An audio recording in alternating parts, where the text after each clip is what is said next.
With only one soldier standing guard, it is hard to believe this was once an active Maoist rebel camp.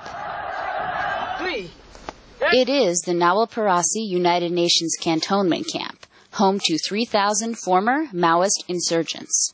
Since the 2006 peace agreement brought an end to Nepal's decade-long civil war, military drills have been replaced by recreation. A trio of UN arms monitors on site guards nearly 600 weapons, including automatic rifles and homemade weapons that are kept under lock and key. 5 hours away by road, in Nepal's capital, Kathmandu, the scene lately has not been so serene. There have been frequent protests since caretaker Prime Minister Pushpa Kamal Dahal, better known by his war moniker Prachanda, resigned earlier this month. This happened after Nepal's president, Ram Baran Yadav, blocked Prachanda's attempt to fire the army chief, who had resisted integrating the Maoist fighters into army units, as mandated by the peace agreement. Prachanda spoke to supporters at one of the rallies.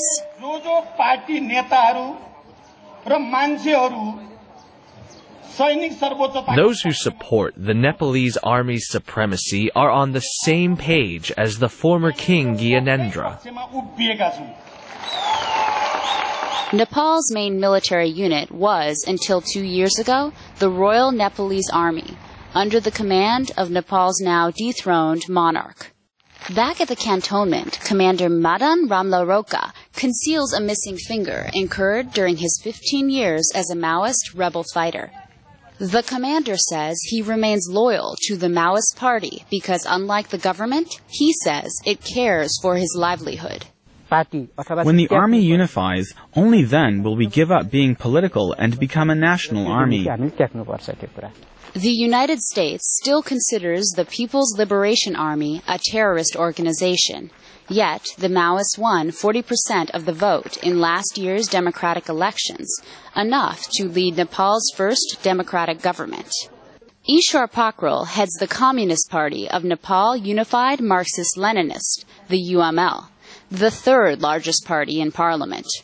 He says there has been no military integration because the Maoists cannot be trusted. Basically, whenever they are in normal position, they talk simply in the peace process. But whenever they came in another mood, they declare themselves that they are the insurgent and they are going to capture the power by force.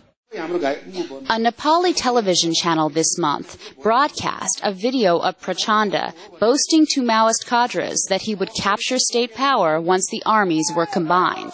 He has since brushed off the comments as a necessary exaggeration to boost morale.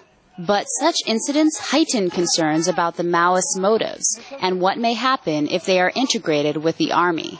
Retired Brigadier General Keshar Bandari says if the Maoists truly desire to join an apolitical Nepal army, they must abandon party loyalty.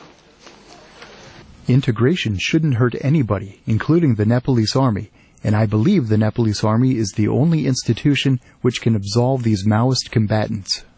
Nepal has had 17 new governments in the past 19 years, a challenge for a country currently ranked the poorest in South Asia.